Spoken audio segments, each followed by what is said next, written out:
One other weird random guy from my past checked in for Thanksgiving. You checked in, and then I blasted you. And then I know. Shannon's like, I know you're so rude about it. I was like, you know what? Fine. I'm not going to wish this guy happy anything from here on out. You're on your own, Dan Goodsell. Never wishing you happy holidays again. and then Shannon was like, why did you do that? I showed Naomi, too. I was like, look at this guy. The gall. The absolute gall on him. That's what I said. I will do anything for the bit. It's true. I'm a terrible person. Hey, watch him! With Dan and Tony! Hey, watch him! With Dan and Tony! It's Hey, watch him, yeah! Welcome to Hate Watching with Dan and Tony. I'm Dan. I almost said I'm Tony. I don't know who I am. I'm so confused. I'm Tony. Welcome back, everybody. Welcome back for your big Thanksgiving break. Even though your Thanksgiving break was a week ago, and well, whatever. Yeah, nobody cares. We watch movies, and we are cutting edge. We went right. we sometimes we watch movies that are right from this year and don't go back to the 90s or 2012 and 13, which are our favorite years, by the way. Greatest worst movies. It's a deep well of material to work through there. Yeah. So each week we watch a movie, then we get together to convene to talk about the movie. This week I got to pick the movie, and I was like, let's pick a movie that's going to be sort of an erotic thriller, going to probably have a lot of tension, and things are going to happen, and nope. Okay. And just going down the checklist. Nope. All right, keep going. And I chose the seminal "Don't Worry, Darling." What's the director's lady's name? Olivia Wilde. Olivia Wilde, getting a little older, not as incredibly hot as she used to be. It happens to the best of us. I'm almost there. I'm still in my prime, luckily, but a few years from now, I'll be going downhill. I'm sure. Gonna happen. 2022, 2 hours and 2 minutes. Yeah. I will say that this movie didn't just drag on me. No, and it probably should be about 2 hours and 30 minutes, and then the other 22 minutes is answering questions that they set up and just throw away. This movie, I think they say it's a psychological thriller. Yeah, because afterwards you're so fucked up because you're like, what did I just watch? I don't understand a single thing. This is the dumbest thing. What a waste of time. And then you go into like this self-evaluation. Like, why am I wasting my life doing this with Dan Goodsell? I could be doing so many other things that could better the world. But here I am watching this bullshit. Spoilers ahead, because we're going to probably talk about what the movie's about before we talk about what happens in the movie. Yeah, that makes sense. The movie the basic setup is that Florence Pugh plays Alice. She's married to Jack. They live in the 50s, unspecified time, in the desert. And then he works at a thing called the Victory Project, which I'm assuming is post-World War II. That's my implication. It's my feeling. Oh, sure. I don't. So he's working on a secret project. Every day he goes to the secret project. She's a housewife. And then slowly she begins to realize something's going on out there. And then what we really find out is that she's in a simulation of reality. And in reality, she was a successful not successful, but a doctor in their first few years. So she was working hard, long hours. And Jack was a schlubby computer boy. And so he contacted this right-wing psychotic person who wants the world to return to the 50s. And then what that psychotic person did was had him chain her to the bed. And then she spends 24 hours a day in the simulation, laying in a bed with her eyes held open. Yeah, that works. With her eyes held open. We're going to talk a lot about the real world. I'm not going to lie to you. But her eyes held open.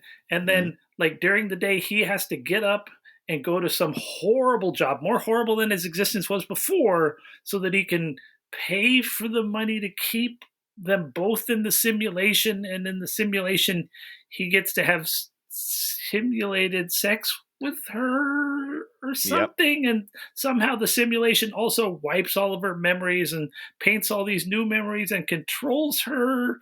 And then if you die in the simulation, you die in reality. And then to get out of the simulation, when you're in the simulation, you have to touch a building. That's the movie. Yeah, no, that's a good recap. Boy, there's a lot of stuff to dive into in that. Yeah. Woo! I'll wait. I'm gonna wait till we do this step by step to dig into anything. Okay. But even hearing you recap it, Yeah. this is the craziest movie we've done. It makes less sense than anything else we've ever done, and that includes classics like Tenet. Tenet. That's the only one. Tenet is completely apparent. You know, there's nothing confusing about Tenet. I mean, Tenet. Yeah. At least when he like was sitting at the whiteboard and saying, okay, this is where they're going forwards, this is where they're going backwards, this is when they're avoiding seeing each other. There's a puzzle. Yeah. That sort of fits together if you want to try to fit it together. You know, they're like all sort of time travel things, it doesn't fit together because time travel things can't fit together. It's very tough to do that well. Hence the turkey movie we just saw, where once you makes start, perfect sense. This movie makes less sense than Free. You buy the science of Freebirds faster than you buy the science of this movie. 1,000,000%. So because they skate over a lot of stuff in Freebirds, but this movie. Here's my biggest problem with this movie: is it posits the question. Yeah, it's like it presents it to you, and it's like, look at this. This is interesting, huh? I'm not going to explain it to you because I can't. I literally cannot explain it, but I'll posit the question and then I'm going to move on to something else that's equally stupid. And that's what bothers me is they ask the question and then are incapable of answering it. Don't ask a question you can't answer. Yeah. That makes you look like an idiot. And whatever you want to, this movie dreams that it was a Jordan Peele movie. This movie also beyond dreams that it's a Coen Brothers movie. I mean, oh my God, the Coen Brothers lifts and dreams, and the person who writing this sat down and was like, I'm clever. And you're like, no, you're not clever. I'm clever. There's zero clever going on in this movie. Zero clever. That is correct. Now, did you see Nope, Tony? Yeah, we saw Nope. Did you see Nope? Saw Nope. Maybe watched it on your Vudu, probably. I think I did. Probably. Yeah, that sounds about right. Nope's incredibly problematic. Because what Jordan does is he asks a lot of questions, and then he answers them, and then in a perfect movie, what's it called? No, what's his perfect movie? Don't Look Back. No, Get Out. He asks all those questions, and he answers them all perfectly. Yeah, because I mean, you have to agree with the answers. To an extent. When he presents the answers, you have to be like, oh, okay, I'm with you. Nope, I was like, no, that's swing and a miss, Jay. Yeah. Not into it. And this movie presents stuff, and then there's no... They don't even try. You're supposed to get to the end of the movie, and then when they bust out the twist that it's all a simulation, you're supposed to go, oh, then that's why that happened, then that's why that happened, then that's why that happened. And then the movie unfolds and you're like, oh, these are very clever, smart people that have made this movie.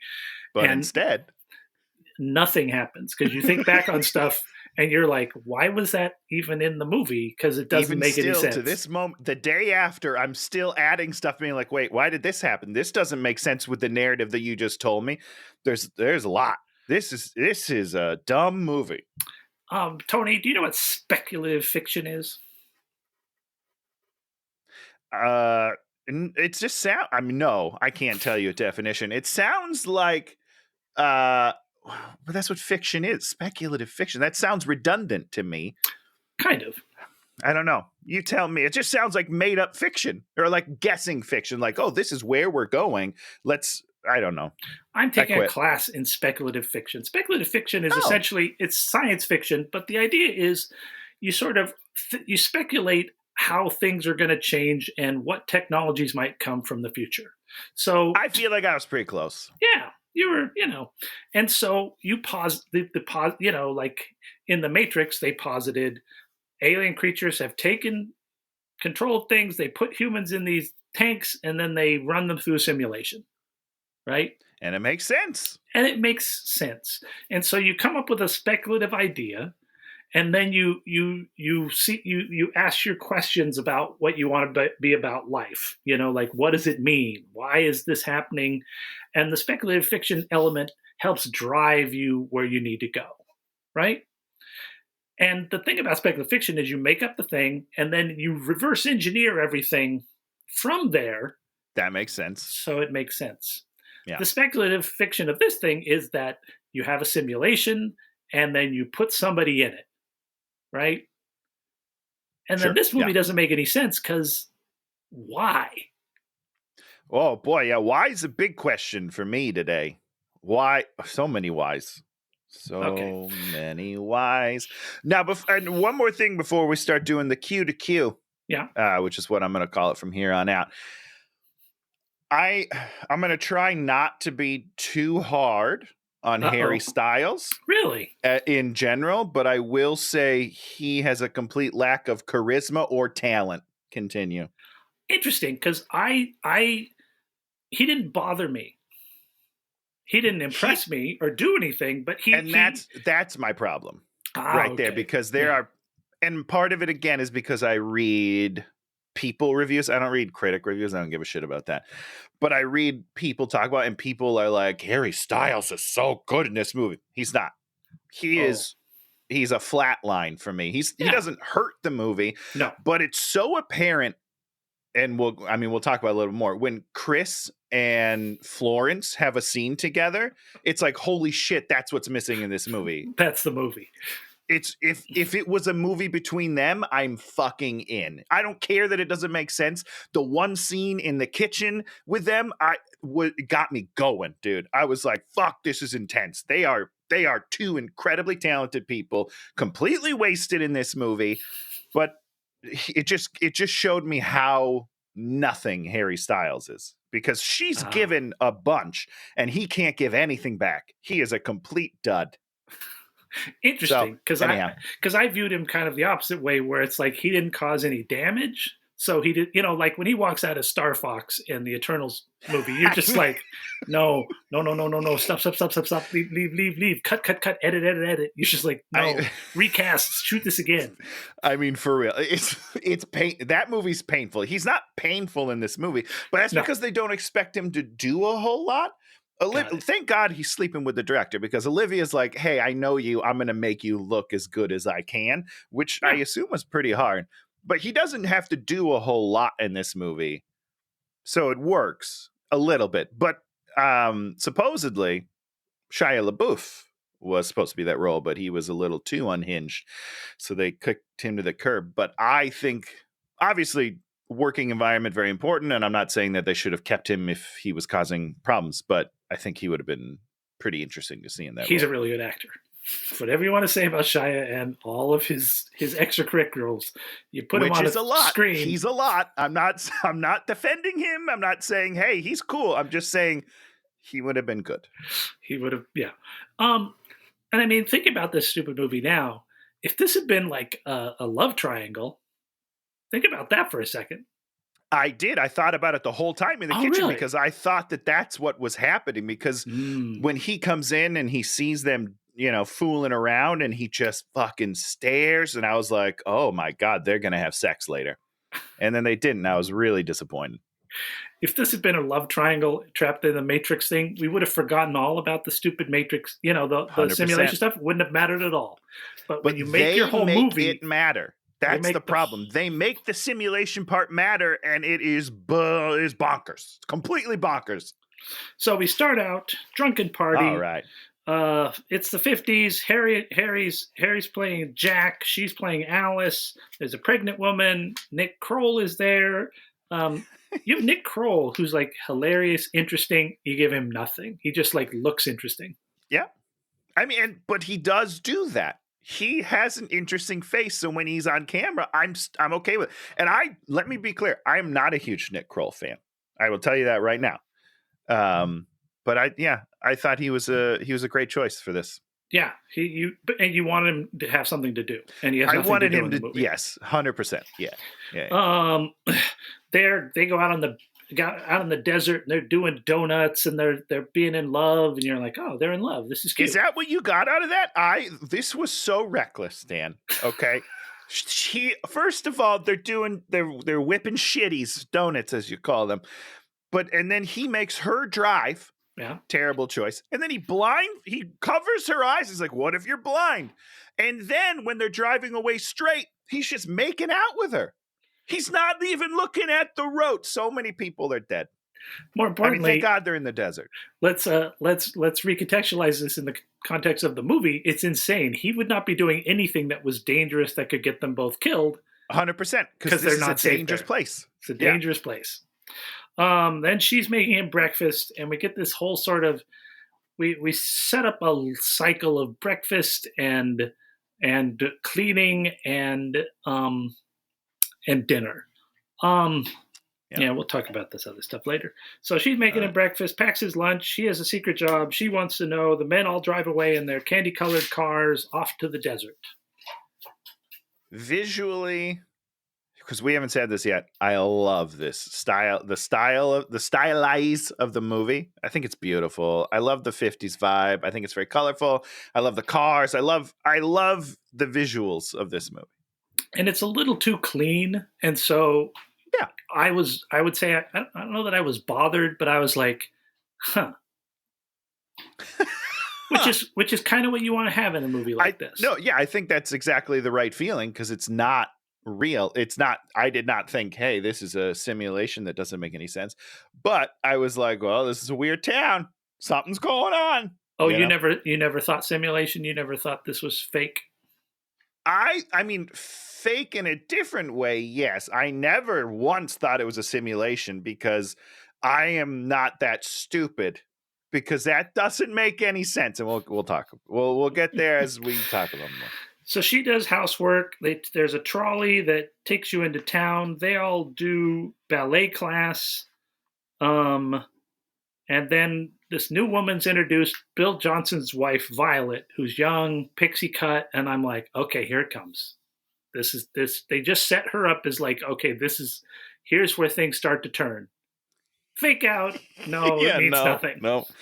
No, you're an idiot, Dan. You fell for it. Red herring all the way. Then the dance teacher, who's Frank's wife, who's Chris Pine's character, who's in charge of everything, comes over there and she's like doing sexy hands on Flo. And I'm like, oh, this could be, sexiness coming. Another red herring. Yeah. Never again. Nope. No, never again. We don't touch this thread at all. It means nothing. It means absolutely nothing. Why did we make a point of showing her, like, gently touching her, and there's some breathing happening? It's like, okay, this is a little sexy. Never comes back again. We never talk about why. As a filmmaker, what are you doing? And that's how the movie starts. Yep. The new wife's on the block. And we're like, okay, here it comes. New wife on the block. I like that. She moved in right next door. I'm like, okay, This is going to be interesting. First interaction, uninteresting. She's instantly integrated into the other wives, and nothing happens. And it's all good. What a treat. Thank you for coming. Oh, my God. They're doing laundry. She gets sexy with one of his shirts, and she sees... She sees the one neighbor lady. There's like the African-American lady who's holding on to this little airplane. We're like, oh, okay, another little thing. Okay, this might be interesting. Remember that airplane. Oh, God. Cut to making of meat, sexy meat. But then This is the sexiest part of the movie for me. Every time she tenderizes that meat, I'm in. I'm ready to go. I love a good steak. I totally forgotten this thing. Then she goes to the eggs and okay, this is weird. She picks up one of the eggs. Okay. And she holds it like this.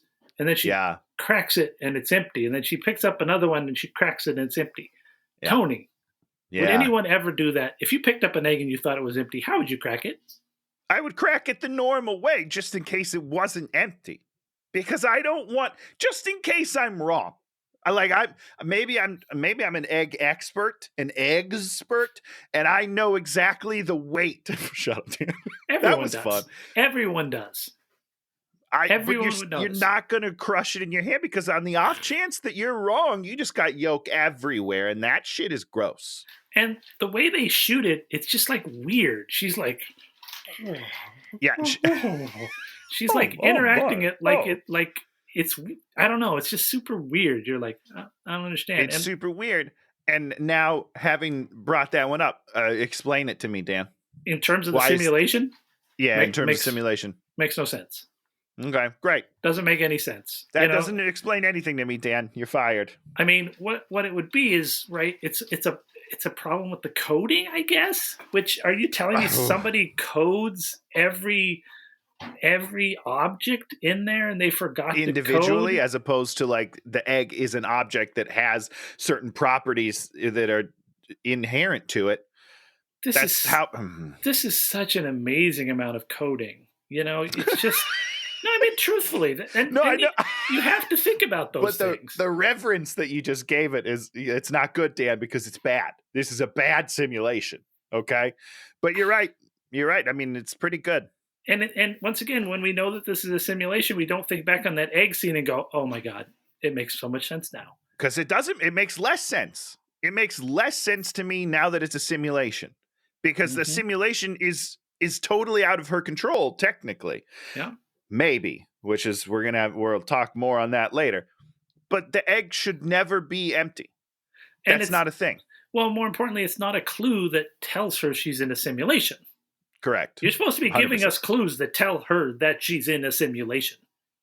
And she's supposed to be adding those clues up to get to the end of the movie where she figures out, we're in a simulation and I must escape the simulation. Yeah. Nope. Nope. Big negative. She burns the steak. And I wrote, nice atmosphere. Atmosphere is really nice. The first half an hour of this movie, I was like, I screwed up. This is going to be a good movie. I had an inkling as well, but thank God it keeps going, because it unravels to the biggest mess we've ever seen. She meets him at the door with a drink. They have sexy time on the dinner table. Yeah, just on the dinner table. Whoa. Talk to me about this oral sex scene that we have on the dinner table, Tony. Here's what I will say. Yeah. Is that, again, I find him charmless. So I wasn't into it. But later in the kitchen, when her and Chris Pine are talking, I was like, had Chris Pine gone down on her earlier, I probably would have gotten aroused. It would have been too intense for me to handle.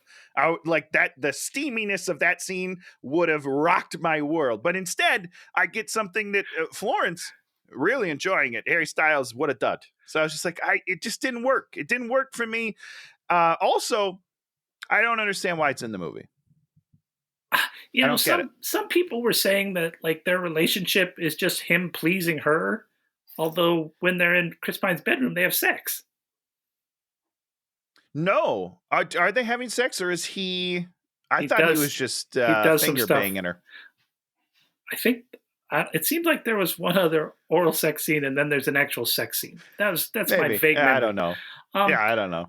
But also the way it's staged, she just sort of pushes the dishes off very intentionally, as opposed to like this being like a really... in the throes of passion. Yes, it feels very calculated. It feels calculated because she's having to do all of it. Because she's getting nothing from the other side. That's what I'm saying there. She has to pretend that she's into it because she's getting no sexuality from the other side of this table. If this was Chris Pine and he grabbed her and he was ravaging her, I mean, she's out of her mind. I'll tell you that right now. She's losing her shit. Things are flying all over the place because she's having the time of her life. Not with this dud. Okay. They're at the pool. We meet, what's her name's character? Bunny. Wait, Dan, why is the first lady you see walking by the pool, why is she topless? I don't know. That was really weird. It doesn't make any sense. Nobody really else is topless. No, why really does she not have a top on? No clue. I don't get that. Super weird. Get it, man. And so she plays Bunny and talks about Alice being on a perpetual honeymoon. We're like, okay. Alice True. goes into the sales office, sees a model of the neighborhood, and then these two really creepy kids come up, which weren't Bunny's kids, and they bring them cocktails, and they're all like, "Those kids are so weird, so weird." And they're serving. Why are they working? These children are like working for this beach place. I don't understand. Never see these kids again. Well, I would hope not. They're children slaves. Now, yeah. Then we're in the backyard. I think maybe we're having like a something, and the new guy's there with Violet, the wife, and then he's joining the thing. And then we start with this camera circling around them. And I was like, oh, Tony must be very excited about this circling camera. Why? Because what does it mean? Why are you, if to use something like this, there has to be intention behind it. You don't just do it because you're like, hey, you know what would be fun? If we just spun around for a while. It has to build some sort of tension. It has to direct my eye. It has to do something. It does nothing. I don't know what we're doing here. Well, it should be when things are spiraling out of control. Oh my God, Sure, what is great. real? What is not real? But this Use is it like as a metaphor. I love that. Do something with it. Don't just do it because you can. Hey, we rented this piece of gear. Should we use it? Why not? Fuck you. So Margaret's the one with the plane. She's like, we shouldn't be here. We shouldn't be here. It's their get out moment, which is ridiculous. Then Frank gives his speech. Comes out there and he gives a speech about how what we're doing here is the big thing. He does say stand our ground, which didn't make any sense in the thing, but he's supposed to be based on like this one crazy right winger, Jordan Peterson. Okay. I don't know who that is. He's one of the terrible people that Musk just like let back onto Twitter because Musk has to let all the world's most horrible people back on Twitter. Yeah, what a weird his way of happening. Solving Twitter's problems is to just bring back more terrible people. I mean, listen, should they be banned from a public forum? I don't know. Not a public forum; it's a private forum. Well, but it's his private forum. It's his private forum. I don't know. I don't care. But it's a weird choice. That's all I'll say, is it feels like a weird choice. Yeah. So he just does this whole sort of thing and talks about how they're here to, make things to fight against chaos. And it's delivered great, but you don't get anything from it. I don't get, but at least I'm intrigued. I'm like, what is this guy talking about? He seems very passionate about it. I want to know. Yeah. As opposed to all the other stuff, I don't care about anybody right now. Other than when Chris Pine comes on, he commands my attention. He does. He's like that guy like wearing loafers without socks. You're just like, okay, that's cool. This guy gets it. This guy gets it. I can't pull that shit off. Not a chance. I've tried it and I don't like it. I'm sure I could pull it off. It's uncomfortable for me. And then there's also Dr. Collins, who's like this guy. I think he's a comedian. He was in Station 11, played like the one guy. He's in Veep too, right? Is he in Veep? I think so. We're talking about the doctor? Yeah. Yeah, tall guy. Yeah, he's in Veep. Yeah. He's great. And you're like, oh man, I can't wait to see him flex his muscles and do something. No, he didn't do that. That never happens. He didn't do that. That's for sure. So where's Jack? She goes in there and Jack is trying on Frank's ties. I don't know. Why would you be trying on Frank's ties in a simulation? That that they were simulated ties and don't mean anything. Or a real world. No matter where you are, Dan, this scene doesn't make sense. Simulation, real world, doesn't matter. It doesn't make any sense. And then they start kissing and sexy time, and they're having sexy time, and then Frank walks in, and Alice looks over, and Frank's into it, and I'm like, okay, here we go. We've got some tension. Yes. We got some sexuality, and this is when the movie ends. Yeah. That was it. It's just... That's it. Because here's the thing, that scene, again, I'm in. Very sexy. Like when he comes in, and because the way that he watches, here's my problem.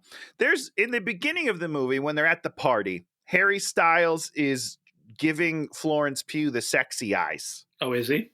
Well, I think he's supposed to be. He's not because he can't deliver. He can't even look charismatic. That's ridiculous. And when Chris Pine comes in here and he's just staring and they lock eyes while they're fooling around and he's just watching. inside me, something's moving because I'm like, oh my God, these people have chemistry. But I'm wrong, apparently, because nothing comes of it. But this scene, Well, there's a kernel of a movie here. oh yeah, to no, me. there's a movie in here. It's not the movie that they delivered, and not the movie they even Correct. thought about. No, because Olivia Wilde's in love with the less Harry interesting one. Styles. Yeah, whoops a daisy. I think they broke up, by the way. I don't want to spread rumors, but I think they broke up. The day after the wives unpack, then we talk about Margaret, the woman. She went with her kid out into the desert. Then the kid disappeared, and all that was left with this was this little plane. And then Alice had been friends with this Margaret, and then stopped being friends. So basically, all these things that we probably should have seen in the movie are talked about in this thing, and we don't necessarily believe it. Kind of correct. That's kind of the problem. If you see this woman who's losing her cool and then takes her kid out and then her kid's gone, if we see that, we feel it. And we're like, oh shit, something's going on. But when she's just talking, I'm like, did she even really have a kid? I mean, the answer is no. But did she even have a kid? Is this real? What really? I don't understand what happened. And the key to gaslighting, and that's what the movie like this has to gaslight us. They have to. Yes. They have to pull us in, push. Reality has to throb, real and unreal, so that the person can never keep their footing. And then, and that's the whole thing. Is they sort of basically. The implication is they keep reprogramming her every night. And so she's kind of going back to zero every night. And we don't feel that. And so correct. If something crazy happened and then she forgets about it and we see her character forget about it in the scene, we're just like, oh shit, they're fucking with her mind every night. But we don't see that, even though I think that's kind of what's supposed to be happening. But we don't see that. And then, what was the other thing I was going to say? I lost my mind. That's fine. It'll come back to you. So Alice has these freaky dreams at night of old 30s dance routine movies where they're kicking up the legs and all that. And in literally the craziest thing ever, during one of these dream sequences, I'm out in the living room, right? And I have the computer and I'm watching on the computer. Shannon is watching 42nd Street. The exact imagery that they're ripping off comes up on the TV. It was so freaky. It's just like the legs are all going legs, and we're Shannon's standing there. Shannon's there watching me watch this, and we're both we're just like, what is happening? What is the synchronicity? It's like unintentional, and you're just like, what is this imagery? And immediately I'm taken to the Big Lebowski where they have that dream sequence with the legs, and I'm like, why this person watched the Big Lebowski and is stealing that, and you can't steal stuff like that for your stupid movie. Not something that's visually iconic. That's a bad idea. It never worked because you're not going to make it. Even if you try to make it your own, it's not going to work because visually you automatically assign it to the first thing you remember. That's just the way that our memory works, I'm pretty sure.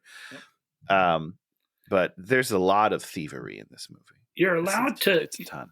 Yeah, you're allowed to lift from things that people aren't going to get or that are very obscure. But the Big Lebowski, holy moly. Oh, holy moly. Okay, so freaky dreams. And now Alice is no longer happy doing housework. Because it sucks. She takes the trolley and she's just like, I'm on a joyride. And then she sort of sees a plane crash. So she's like, she says to the trolley guy, you should drive out there. And he's like, I only drive my route. He should have been a robot, shouldn't he? Well, he's definitely AI, right? Is he? He didn't seem like an AI. See, this is a question that I have just in general. And we can save it to talk once we get to the twist. But I don't know who's real and who's not real because there's not a distinction as far as I can tell. Nope. But now, Dan, what's going on with this fucking plane, man? Well, the implication was maybe she heard a plane while she was trapped in the simulation. And so she thinks about a plane. And so her mind then conjures the plane into the simulation. So this leads to a lot of questions for me. I mean, she starts blowing up lights at the end, right? Right. So she, and I don't know when the right time to have this discussion is, We can but have it now. It's fine. she seems to slowly be able to affect the simulation. Am I crazy? I mean, you could make that reading, of the plane and of the lights exploding at the very end. And the wall that closes in on her and squeezes her against the window, what's that about? I don't know what that's about. I'll tell you what it's about is that it's her subconscious telling her that she's trapped, right? So it's like, Okay. hey, you're trapped right now. So she's physically affecting that surrounding. So she has control to a certain amount. She doesn't ever figure this out, but she has control over the simulation somehow. She's able to manipulate things in the simulation. And that is another tact you could have taken with this movie. Is when She's Neo. She is the one. That's what I get from this movie, but then we never use that, and it doesn't make any sense. So I don't know if I don't know.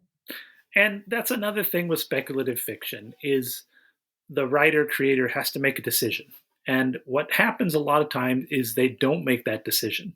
And when you don't make that decision, you leave the audience confused and then eventually very angry. I'm very angry. And there's very smart movie makers that walk that fine line, or they're like, we're not going to exactly answer all your questions. We're gonna leave it up to you to decide. It's like at the end of Coen Brothers, the one with Anton Chigurh, No Country for Old Men.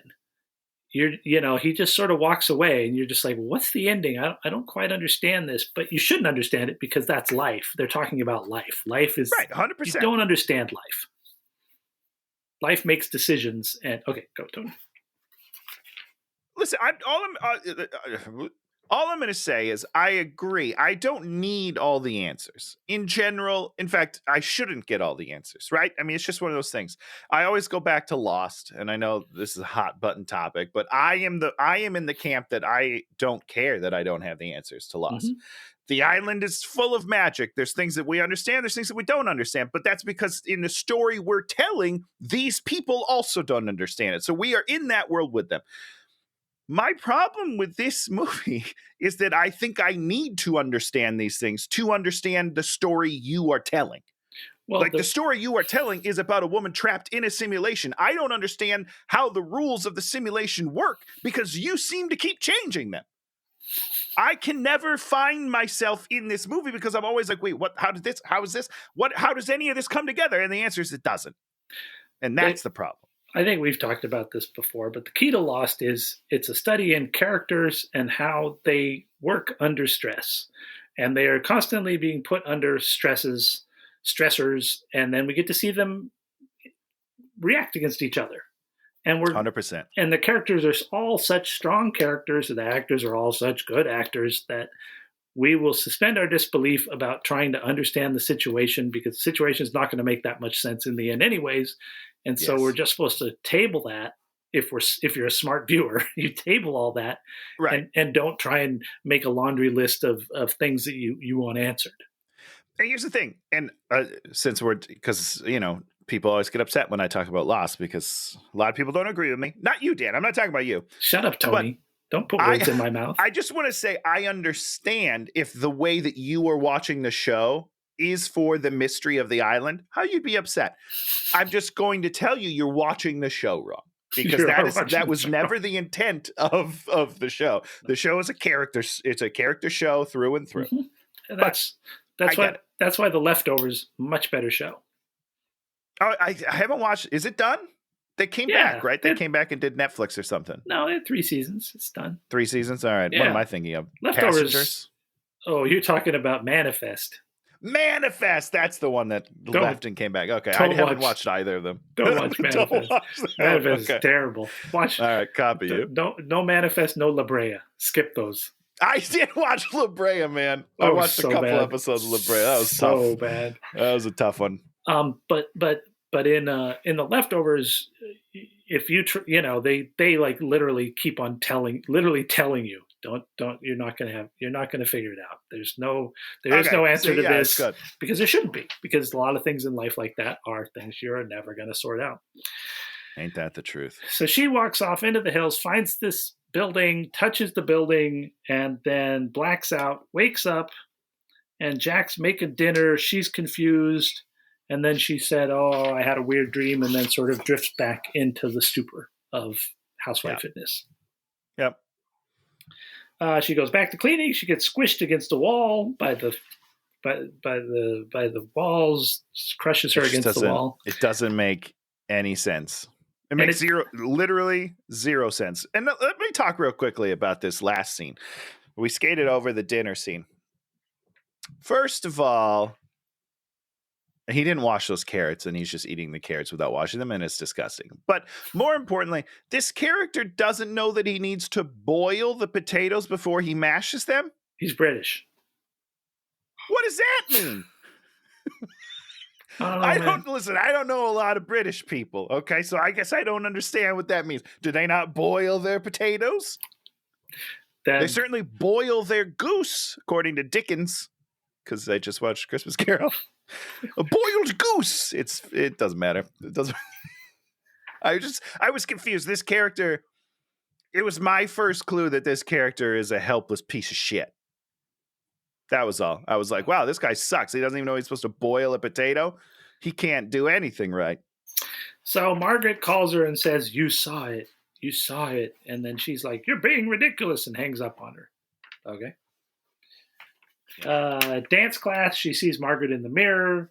Margaret breaks her head against the mirror. And then... So what's happening? What's happening here, Dan? I don't know. How does this make sense with the simulation? I don't know. She's hallucinating. I don't know either. I don't know. But can you hallucinate inside this? Because you're already inside your mind. Oh, like sure. That's where the simulation is. Sure, you could hallucinate inside a simulation. Sure, of course. Because hallucinations are just writing over, your optic, your optic nerve, right? What? I mean, a hallucination, right? It's something your brain. It's impeding the information that's coming through your eyes, right? And it's providing a different set of information to the same location. Okay. Sure. Right? So it just writes over that. So it doesn't matter what's coming in your eyes if you're hallucinating, because the brain is either translating that information coming in, or it's just making brand new information, then it's squirting it up into that. So are you saying that the red light from the device is painting it on her eyes? Is that how this simulation works? How does the simulation work? Anybody know? Let's think about it. Yeah. I mean, it doesn't make a lot of sense, but yeah, no, it doesn't. It's basically it's painting it on her eyes is a good way to look at it. I mean, it doesn't make any sense. I guess that's why they pin the eyes open. Yeah. And we'll talk about this deeper when we get to that scene, but continue. It doesn't make any sense. No, it doesn't make any sense. So then she runs home barefoot. She's barefoot in a number of scenes. 100%. Also, great runner. Didn't see it coming. She's quick. She's got short legs, but she's quick. I was very impressed. She sees Margaret. Margaret's on her roof, cuts her throat, then falls, dying. And then these men in red run out and grab her and take her away. Okay. So, first of all, when this happened, what? Okay, you go. No, what? No, I want to hear what you're going to say. As soon as men in red jumpsuits grab you, you're just like, what's happening? Like, what is happening? In your head, did you start singing "They're coming to take me away"? Ho ho, hee hee, because that's all that happened when that happened. I was like, oh, they're coming to take you away. Boy, this is dumb. So, Dan, okay, let's just talk. We'll talk about this now. Again, I don't know when to talk about things because we don't actually know what's happening yet, quote unquote. Yeah. But why are these men coming to take her away in the simulation? Who are they? Are they AI? Are they real men? 1. 2, why are they coming to take her away? Why don't they just unplug her? Why do they have to physically in the simulation come get you and bring you somewhere? And there we have all the questions, right? What is the simulation? How much control do they have over the simulation? What are the rules towards entering it? What are the rules? And what are the rules. We don't know any of these rules. We're never told any of these rules. We never figure out any of these rules, so we never have an idea of Because what's how happening. are they all experiencing the same thing, or are they not? Here's my big question: are they all experiencing the same thing? Are they in a shared world, Mhm. or do they each go to a place and experience something different? You think? They're all in a shared world. How does that happen? First of all, so Why- it's some why sort does of it happen? cloud, universe that they're in. So they have a central database that everyone's in. They should be able to just cut them out. I don't understand that. I don't understand these red jumpsuit men shouldn't have to do anything because you don't actually do anything in the simulation. You just cut them out. She's dead, right? Well, She's dead. Just cut her out of the simulation. Here's the point: is in your speculative What's fiction the idea, point?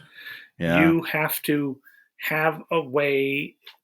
They want to have a way to do things where they can force chases and they can force things to happen, and as opposed to like how it would be in real life, and then figuring out what would really happen. Because basically, what would happen is she would see Margaret. Margaret would cut her throat, and then she'd click off and wake up in bed. That's what should Correct. happen. And then Harry's Yes. like, "Oh my God, what happened to you?" Yep. And, you were asleep. 100%. Oh, no, that didn't happen. And then he's gaslighting her because he knows exactly what happened. Yeah. And that's which is weird because that has happened in the past. Sure. In this movie, she's already blinked out, woke up in bed.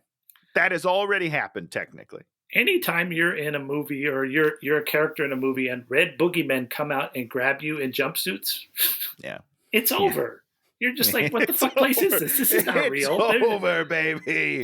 Because then we have to have an explanation as to that because that's not the real world. There's no red men in jumpsuits in the real world ever. Yeah. No, it's dumb. But they wanted to have an image of a bunch of these guys climbing over rocks, chasing her up the mountain. Beautiful image. Beautiful image. Boy, is she an idiot. Super stupid. Just run up the mountain, Florence. And then you look down and that's what they're doing. And then she continues to run on the road. Now you got me all ahead of myself. But, boy, it's dumb. Then she does the whole thing. She was my friend, which, of course, now we know that they're not rebooting her. She wasn't. They're letting her remember that thing. And if they if they have complete control over her memory and knowledge, which they can do if they want, right? It seems like they have selective control over her memories. They wipe her later, but this time they didn't wipe her. Why wouldn't you wipe her? You'd wipe her. Your friend committed suicide in front of her. 100%. Yeah, that's not a happy place anymore. And then he does a whole thing of, just stop it. It matters. We could lose all of this. Basically, I could get fired. That's correct. Their central conceit is he says we could lose all this, i.e. be fired. What he really means is we could lose all this, get kicked out of the simulation. Yeah, that is correct. That's okay. Yeah, that line is okay. That's the only one. She watches TV for the first time. First time we've seen someone watch TV. No one talks about TV, and she dreams about being underwater and drowning. Yeah, Get Out number 2. Yeah, it's basically it's second direct steal from Get Out. But it's the morning. She goes to make breakfast, and then she wraps cellophane around her head until she almost kills herself. This is the first time that I was scared in this movie. The first 10. How did they do this? It doesn't look like a stunt. This looks real.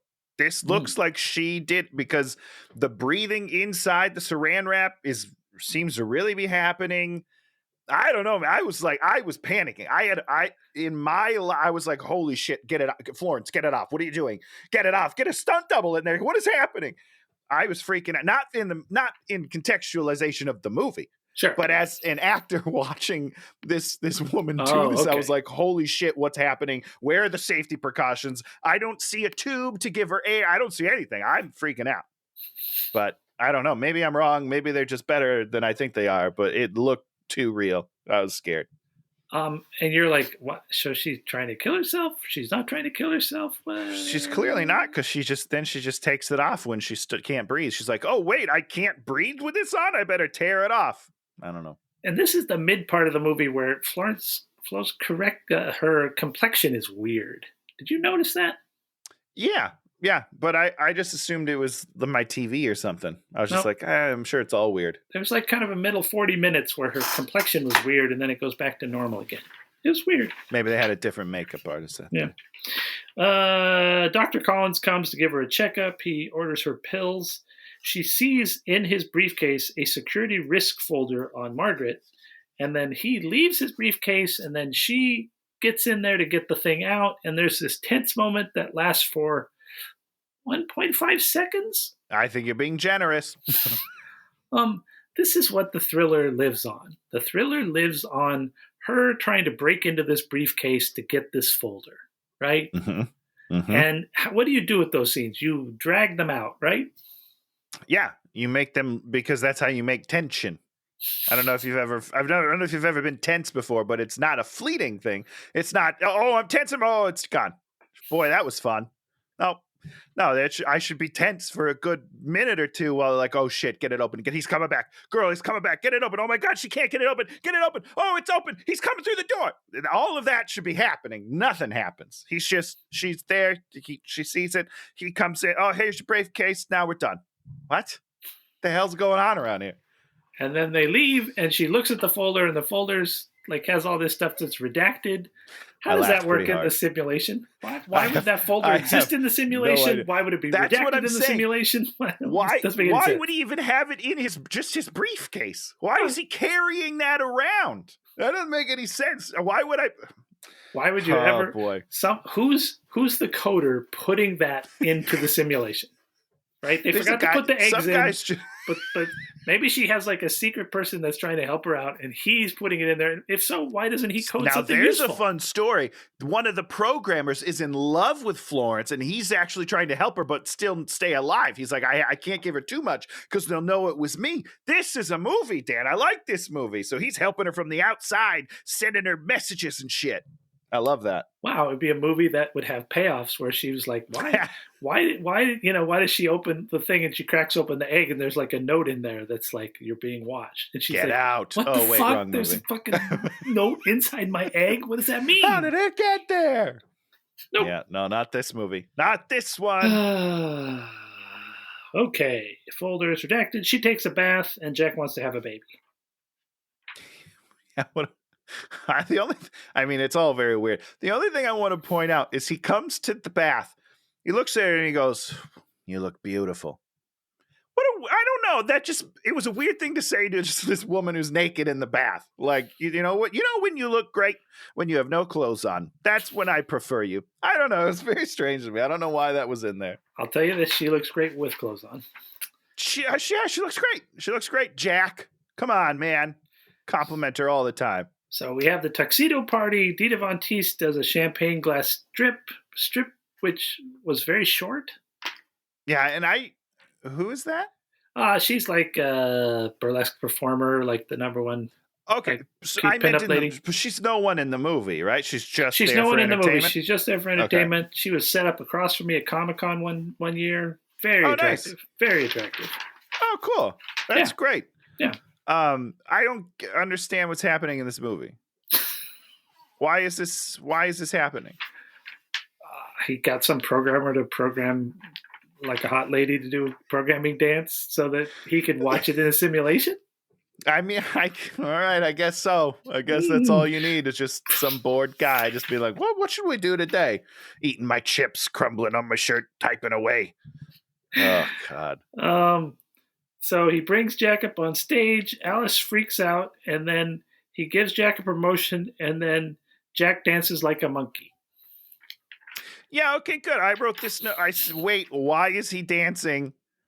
Still dancing. Is he going to stop dancing? These are the notes that I wrote down. I don't understand. And he looks upset.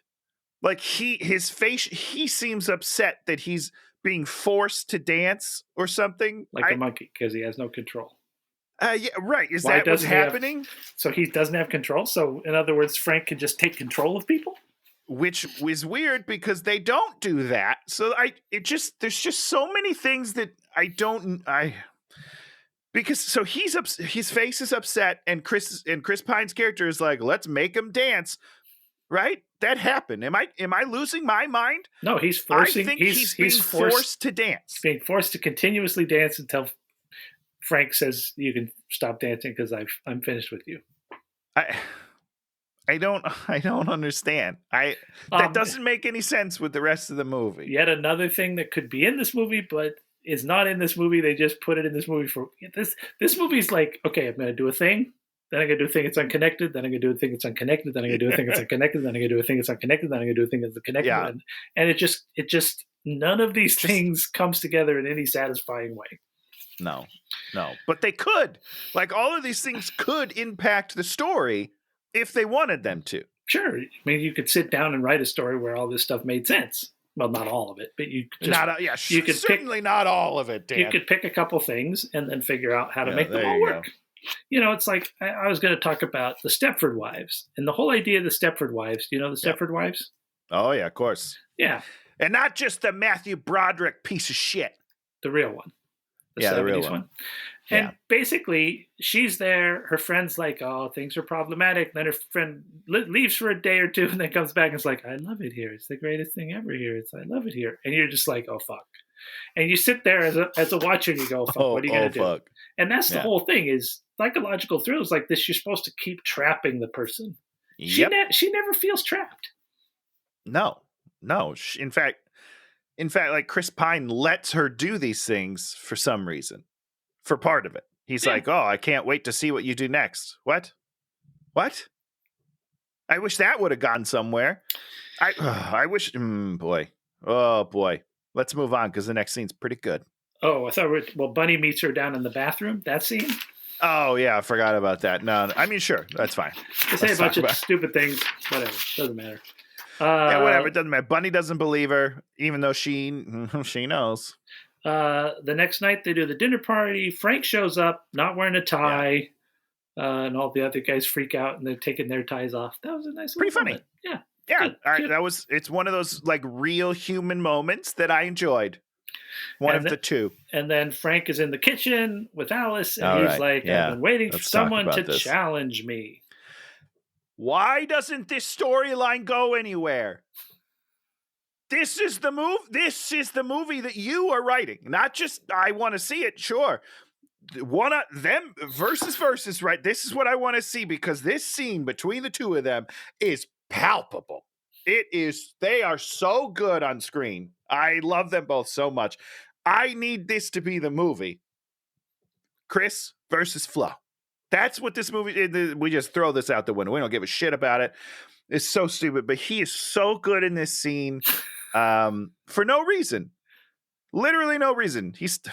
What do you mean for no? Oh, you mean for no use? I mean, nothing comes of it? Yeah, it doesn't. Nothing comes of it. He's like, I've been waiting for somebody, and like you challenge me, and then he gets close to her, and I'm feeling sexual tension, and I'm getting excited. They're getting excited, and then we just throw it all out the window.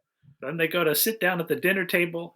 She like yoinks Harry, which I really liked, and sits at the table right across from him, and he's just like, great move. Yeah, and then there you see the real Harry. This is like, oh Jesus, 100% pathetic loser. And it's a great character power move there, and then they just ruin it because then she just becomes Margaret all of a sudden, and I was very disappointed. Yeah, and her whole thing is that they all share the same exact. History, let's talk about that, Dan. Which is a bunch of information that's not set up at any point in the movie. That's nothing that she'd pieced together before. Though. Yeah, it should absolutely have come up already, and she should just be putting it together. That's fine. But I should know that information. You shouldn't have to tell me that in this moment and as new information. Brand new information. That's ridiculous. The thing I figured out is brand new information that I somehow gleaned in the past in scenes that we never saw. Yeah. What? Oh, it's bonkers. But let's real quickly talk about how there are only 3 backstories that these people give the women. Doesn't make any sense. How is that a plan? Of course they're going to find out that this is fake, you idiots. Part of me wonders if this is a comment on men being stupid. If Olivia's like, they wouldn't even be smart enough to come up with enough fake pasts to really fool people. That's how I feel about that. The politics of this movie. It's like it's sort of woke stupid in that it's like they've modeled Frank on someone that's real and evil and stupid, And then they make him charismatic and interesting and maybe a little monomaniacal at one point, but not even that bad. And then sure. They basically make the women, Alice really has no agency. She just sort of figures the thing out, and sort of accidentally is going to kill Jack in a minute and sort of runs away, sort of. And it's like, this is not the A-type personality that she's supposed to be. She's supposed to be crushing it in there. And that's the whole thing. They set up that she's like this doctor and she works 30-hour shifts and she loves it. She loves her job. She loves everything about it. And in this thing, she's just like a dumb programmed housewife and she never even comes out of that. Nope. That is correct. And that's, that was the argument we had. I don't know, it was in the last episode or 2 episodes ago about, in Infinite, whether or not if you were to die and come back, if you'd be any different. You wouldn't be any different. You'd be exactly the same pain in the ass you 100%. are. She should be raging against this. Mm-hmm. She should be trying to get a job. She should be doing, there should be all these things that a person like her, a type A personality, but she becomes like a subservient personality. And it's like, you can't, that's got to be the frisson is, subservience versus not subservience, and just really see this tension go on. And we don't see any of that. Nope. No, sir. We basically just see her sort of reset to housewife, reset to housewife, reset to housewife. And it's boring. Yes, that is correct. So, and now she, wait, hold on. Where are we at? Everyone leaves except Frank. Wait, hold on. Wait, hold on. So she challenges him. In a shitty way. Frank is doing something to us. Blah, blah, blah. Victory milk. Blah, blah, blah. Everyone leaves except Frank. He says, I was expecting more. Then Frank leaves, and then Jack yells at her. So hold on. When he says, I expected more, I'm disappointed, I expected more from you, whatever he says, then he leaves. You think, as a viewer, you're like, oh shit, well, that's going to be the climax of the movie is her versus him. And she's going to have to best him with her wits. Instead, they don't do that at all. Even a little bit. And we'll talk about the twist when we get there. But this does not, again, pay off whatsoever in the movie. So weird. So she's all like, let's leave. And he gets in the car and he's like, he starts crying like a little baby, like a little wuss man that he is. Yeah. And then the men in red drag her away. And then she remembers her whole real life where she's the doctor. Jack is a loser house husband. And then Frank's listening to a podcast where he learns that he can reprogram his wife to make the perfect wife who's going to lay in a bed and he's going to have virtual simulation sex with her or something. I don't know. Yeah. So I mean, there's a lot of just questions in general I have over the plan. For instance, this guy, Chris Pine's character, Frankie, he's talking about changing the world, right? Yeah. He doesn't do that at all. No. He instead just creates a computer program that he can sit in. Yeah, well, what? I'm going to tell you something. All the right-wing garbage people out there in the world, what do they want to do? They want to take positions of power so they can get over on people and tell them what to do, right? Sure. Do they spend their time going into spending all their time in video games because it's this perfect existence? And definitely not. And just because it's not real. It's not real. Everybody realizes it's not real. Everybody knows the simulation is not real. Even if you could have the same sensations, all that, people would go in there and have sex, but they'd come out here and they'd be fucking assholes in the room. And that's the key. You come out. You have to come out. What happens when you're like, what are you? It doesn't make it like sure you want to create a little world to like go have fun and play, and I get that, but this isn't it's not your real world. All of the guys know this. It doesn't make it. That doesn't make any sense to me. Now, do we want to talk a little bit about the simulation and how like it doesn't make any sense, or should we wait until the end to kind of talk about all that? We'll finish that up at the end. Okay, so, we'll finish it up at the end. She's back, drinks with Bunny. Now the kids are hers. Bunny's kids are now her kids, which doesn't make any sense because Bunny's only in there to have kids. I don't understand. Weren't the kids hers now? They're not. Not technically. They say that her kids love Florence more than they love her. Oh, I thought the two kids were now her kids. No. They just like her more. And then that bothers her a lot because, her kids are dead and these are her fake kids. They're supposed to love her, but even they don't love her, which is an interesting thing that I don't think we explore at all in this movie. No. But again, they bring it up and then just leave it.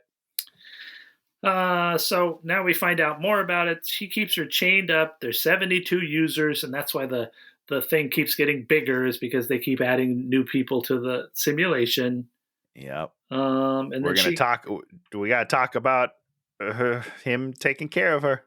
Do you want to wait? No, we're gonna do that right in this 1 second. So then, okay, let's do it in 1 second. All right. She's like yelling at him, "You took my life," and then he's like, "I didn't take your life. I did take your life, but I have to go to work, and it's terrible." So he's traded a terrible life for ostensibly a more terrible life. Yep. Right? So let's talk. Oh, sorry. No, you finish. And then he says, "We're perfect in here," and it doesn't seem like they're perfect in there. They're not at all. They're not at all perfect. No. So okay. So Dan, real quick on this job scenario. Yeah. Okay. Let's take a look through their life. She is a doctor of some sort. Yep. That's probably pretty well paid, don't you think? Initially, the pay is okay, but she will be well compensated for the rest of her existence and live in a real large house, and they will have real nice cars, and they will want for nothing. Which is true, and obviously that bothers him. I get that part of it. He wants to be the breadwinner or something, right? Yeah. Because it's men. I can't get a job. I can't get a job. There you go. He can't get a job, okay? She's paying for everything. Now, his plan is to then incapacitate her so she's not paying for anything. Nope. And yet somehow he's able to find a job that pays not only for the bills and the house that she was paying for, but also for this has to be very expensive scenario where she is in a machine all the time. So now he's paying double. How did he do that? How did he go from a guy who can't get a job to a guy that can now pay for a house and a fake world? That doesn't make any sense. I didn't think about that. That didn't bother me. What bothered me is you got to clean up all of her poop. Okay, so great. This was my next thing poop. too. You know what human beings do? They poop. Every day they poop. They urinate. There's just all this urine coming out that you constantly have to deal with. So I did a. Oh, sorry. Sorry. Did you do a cost analysis? Did you do like a weight analysis? I didn't do an exact cost analysis, but I did do some research on coma patients, which I think is similar but a little different. Yeah. Okay. So keeping a coma patient alive in a hospital costs about $5,000 a day. Obviously, he's not paying for staff, and he's not paying, but he's paying at least half of that. I would say. I'm not basing it on anything, but. More importantly, if you're coming home, you have to work all day, and then you want to come home to your simulation. What are you going to get? Like half an hour in your simulation, and then you're going to have to take care of it. That's what I'm saying. So I mean, you got to pay the bills. You gotta clean the toilets. You got to do all the things of life. Yep. Does he sleep? How? Because he seems to be spending plenty of time in the simulation, but then he also goes to work all day. When does he sleep? I don't know. When does he take care of her? Because here's the thing. He sprinkles some water in her lips, and we're supposed to, I believe, be like, oh, he is taking care of her. The human body, according to Google, needs 11.5 cups of water a day. You think that he's taking a little sponge and doing 11 cups? When is he doing that? No, when does he have time to do that? If he works all day and then is in the simulation all night. She's got an IV that's feeding her, Tony. Feeding her is now. So the intravenous feeding is a little. I don't know enough about that. But I was in coma patients. They give them feeding tubes sometimes so that they can have solids. I don't know, man. None of this makes any sense. Tony doing the coma patient, and that's the whole thing with something like the Matrix, where it's like future technology. They're in these pods. They're aliens. They got things down their throats. They got things in their brainstem. They have things in them that I'm like, I don't understand it, but I believe that it could work. You also get bed sores when you're laying there. Oh, thank you. You have to rotate, otherwise your skin gets lesions and stuff. He's not doing that, for sure. He's definitely not doing that. How are you going to do it? You're going to roll her over on her, like she's going to be on looking her eye things? Like her eye things have to look up at the magic eye thing that eye thing's on her. Now, and speaking of the eye things, how long does it take for eyes to dry out? How many drops is he putting in her eyes all the time? We don't see that at all. But if her eyes are open 24 hours a day, they're done. I don't know what happens to them. I assume they crystallize and fall out of your head. I don't know. But her eyes are fucked. And it's like, this is at best a temporary solution. You cannot, this is like, you're going to do this for 20 years. This is not fun. This is all that shit you're shoveling out and cleaning her up. It's a mess. Especially if this person is completely inert. It's like 100%. That takes a lot of work to take care of them, plus all your other stuff. If he just put that amount of effort into his relationship to begin with, they'd probably be fine. That's what bothers. It just doesn't. It's so much more work than just getting a job and being a decent human being. It's very strange to me. And for a benefit that you're like, what is the benefit? I still do not see the benefit. I see zero benefit. I don't know. I would much rather listen. And if we get to the point where there's like virtual sex, maybe I'll try it. I don't know. But I guarantee you I would rather do it in person. You know what I mean? I would rather put in the effort, woo you, as my wife every day, tell you I love you, just to do it in real life. Okay? And the thing that would make sense is he's not her husband. He's fucking creepy guy that's in love with her. He has kidnapped her, and he's going to use her in this simulation for a couple of months. 100%. Makes sense to me. Because they say his chosen wife is current girlfriend or something like apparently they just let you choose anyone you want. You can kidnap any woman on the planet, apparently. And they're like, yeah, we could do that. How are they covering that up? Where is her family? Why are they not like, hey, we haven't seen her in a couple of weeks. What's going on with that? And he's like, oh, she's fine. She's on vacation. How is he covering that she's just laying dead in a bed? And that's another thing is in these kind of movies, you have to do a whole setup. Usually back in there where you set up that the person has no one.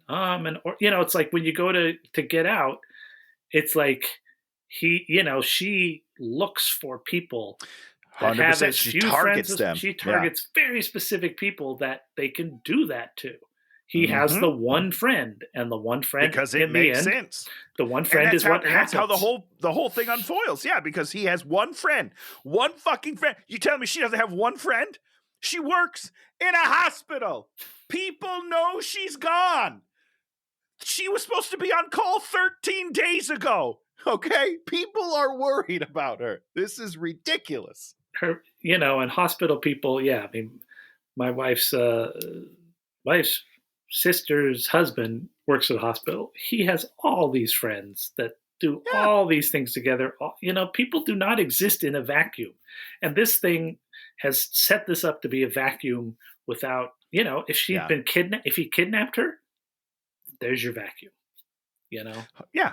Who cares? No, people may be looking for her, but it doesn't matter because she's been kidnapped. But yeah, he stole her. They don't know that. Yeah. It just doesn't make any sense. They don't know where to look. When someone comes looking for her, they know where to look. They're knocking on the door. Yes, they're saying, her apartment.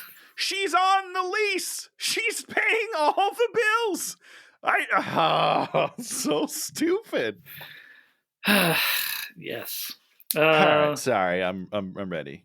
And then she hits him with a glass. He dies. And if you die in the simulation, you die in real life. Doesn't make any sense. Why would you ever set up a simulation to do that? That's the dumbest thing 100%. Again, this is Matrixy, right? Because if you die in the Matrix, you die in real life or whatever. But the reason that is because it's connected to your fucking brain stem.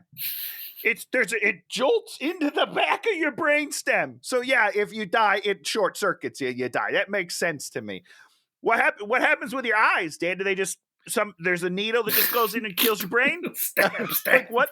What are you talking about? It's the stab. You died in the machine. The stabby needle contingency.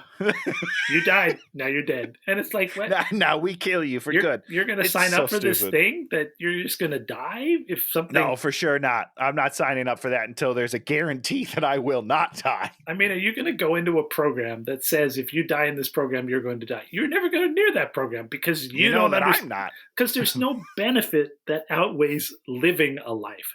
No benefit. 100%. He's not getting $1 million to. I don't get anything. I don't understand this movie at all. In Squid Game, there's this big pile of money that keeps getting bigger, Yeah. and they look up at that big pile of money, and you know what? They still said to leave, right? Yeah. Yep. They were afraid of dying. They voted to leave. These were people that were poor and could use that money. They were so afraid of dying, they left. 100%. Because if you're dead, you can't use the money, guys. And people, you watch it on these shows, and people stop at a certain point on the money because they know rather have a little bit of money than be dead or lose all the money. It's one of those charts that's like amount of money, danger, and like where it's worth it. You know what I mean? Oh, Like, it's interesting. I bet there is. I bet you There's a cutoff point where it no longer becomes worth your danger. Then there's a car chase. Oh, right. What happened?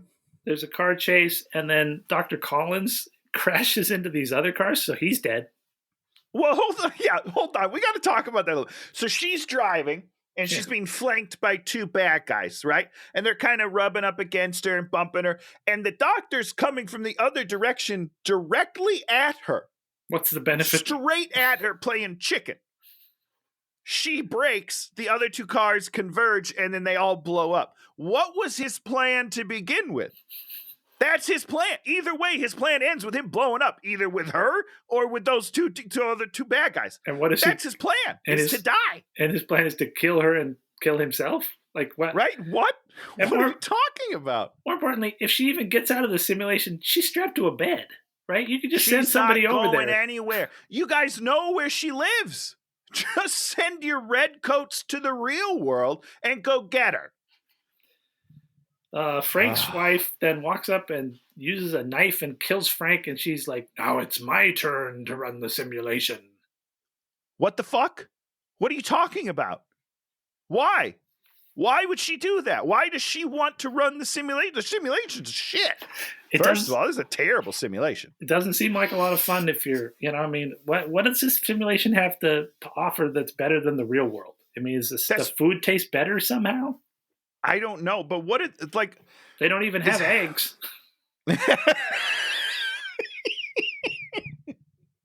I eat eggs every day. If you didn't have eggs, I'd be like, this place sucks. I'm leaving. This is the worst place ever. Crunching eggs all over the place. Why? What benefit is she going to get from running the simulation? I don't know. More importantly, I mean, there's a couple of things. So she knows. So she knew that this was what's happening. Basically, I'm going to tell you something, Tony. We watch a lot of these cult movies, right? You know, these people run the cults. You know what these cult leaders do? There's a couple things they do. They fucking talk and talk and talk. Everybody has to fucking come over to their house and then has to listen to them talk, because that's what cult leaders want to do. They want to spout their bullshit 24/7. Yep. Chris Pine gives one little 2-minute speech. That's it.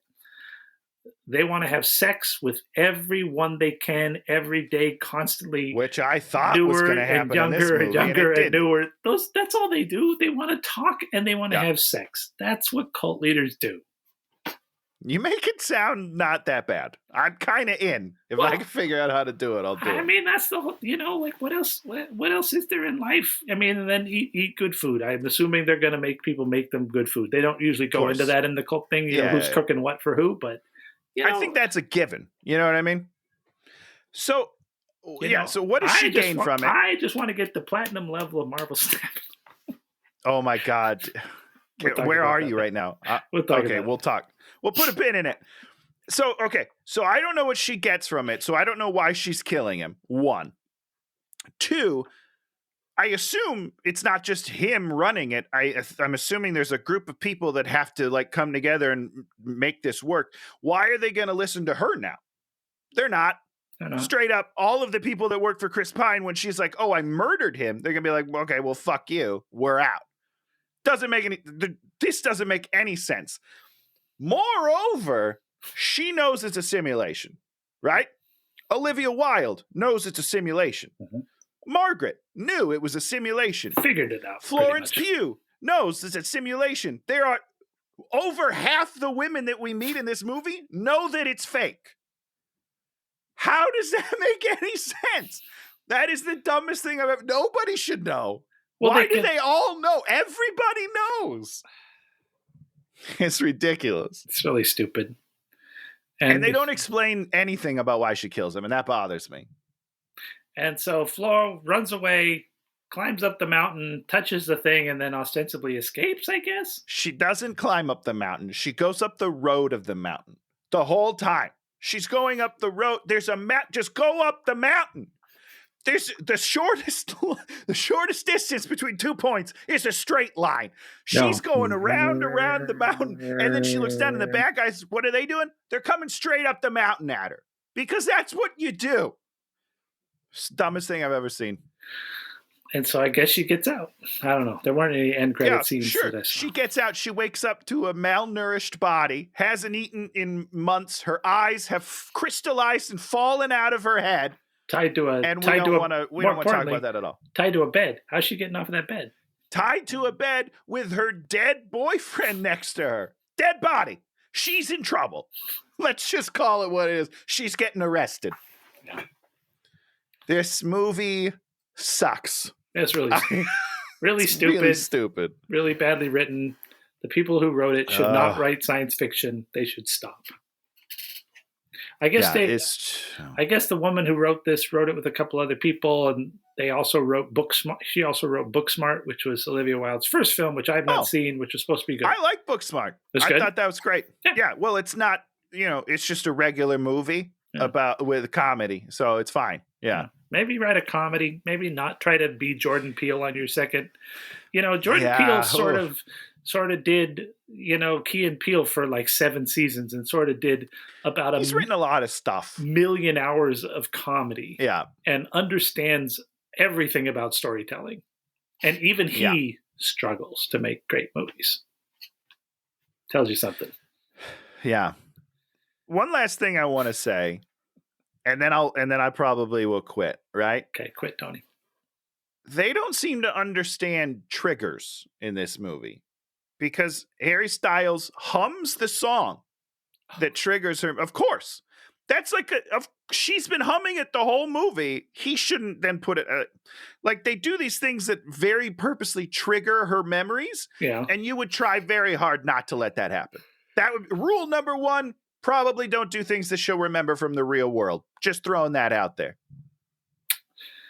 All right, I'll quit. Started out okay, turned out terrible. I know. Spoilers. It's terrible.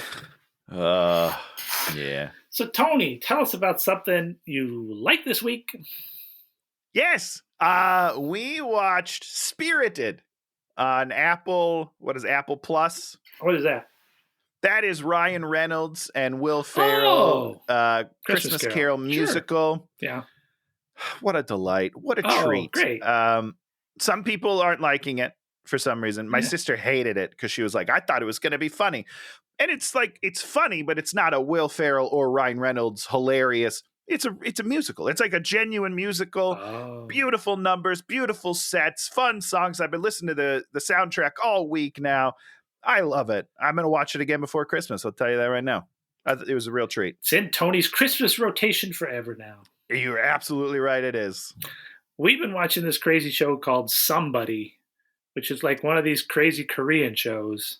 Okay. And it's about like this girl who has like Asperger's who creates this program, this dating program. And then there's this creepy serial killer guy that's like using it to get people. Okay. And, I finished this stupid movie and then we're watching that.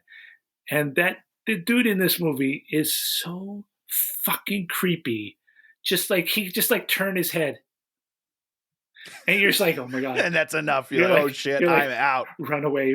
And he hot and colds everybody, drawing them in, pushing them away. Man. And you're just like, sure. It's the show's fairly baffling because there's all this other weird stuff going on so you're not quite sure what's happening and why it's happening and how it's happening. Yeah. But you're just like, you want to make a thriller, hire this creep, make your guy somebody, make Chris Pine creepy and terrible. Not sexy and powerful. Make Harry Styles simpering and weird, because he's simpering and weird in the real world. Yeah, he doesn't have the acting chops for it. I'll just tell you that right now. I know. Tony, you got a movie for us for next week? Oh, Dan, I do, and I am excited. Ooh. I'm ready. We're going to the year 2022 once again. 2022. It's been so long since we've been in 2022. It's so good. Ooh. There was some good. I was looking at some other 2022 classic. It's been a good year. It's been a good year for us. Movies are back. Movies are back, and they're bad as hell. Oh, this it's bending the rules a little bit because the budget's not huge. So I know you don't love that, but listen, just listen. This is a sequel. This was. Oh, I know exactly what you're picking because I almost. You know what I'm doing? This movie was only $35 million, and it made $84 million, so it did okay. It did. Oh, good. You know what? Listen, I know I don't like it, but good for you. I always want people to like make money with their stuff. You know. Well, Olivia Wilde's an interesting director, and I want her to direct more stuff. Again, visually, really enjoyed the look and style. I thought it was great. So you know where I'm going. It's a sequel to the movie we've done already. The original is great. Just really, really solid stuff. Speaking of Ryan Reynolds, really good. And this looks even better. We're going like Wild West, I think, with ghost cops. It's, of course, R.I.P.D. 2. The prequel. The prequel. I don't understand. Yeah. It's got the guy from Burn Notice in it, which is a show I used to love on USA. So yeah, I'm ready. I really thought about this one. This one was right at the top of my list of ones we had to do because, we love our sequels. Yeah. We do love a good sequel. Like, you take a big Hollywood blockbuster movie, then you make a sequel of it for 1/10 the amount of money and that don't have any stars in it. It's going to be bad. It's like one of those things where the person that owns the copyright, it's just like a person, and they're like, "You want to make a second one? Absolutely, sure, yeah. Give me some money. Let's do it, man." Oh, it's so good. I'll always remember I was at the licensing show one time, and there was the guy that owned Terminator, and it's just a dude. Yeah. It's just a dude. That's incredible. Yeah, it's not maybe he's sold it since then, but it's just a dude. That's why we always are having new Terminator stuff, is because he's always he's ready to do it. I don't give a shit. Keep going. Tell me what you want to do. Just make them to death. I don't even care. I love that. So great. Wish I owned a cool IP. I wish you did too. Okay, well, that's been the show. If you like what you heard, give us a thumbs up, maybe subscribe or leave a comment. We had a comment last week talking about Tony resuscitating the dead fish, mouth to mouth on the fish. We also had a comment about the jelly beans. Somebody was laughing up about us talking about counting the jelly beans, which was a thing of our childhood. So we love it when we get your comments. It keeps us going. It keeps us invigorated. And we'll be back next week to do some RIPD 2, baby. Goodbye, everybody!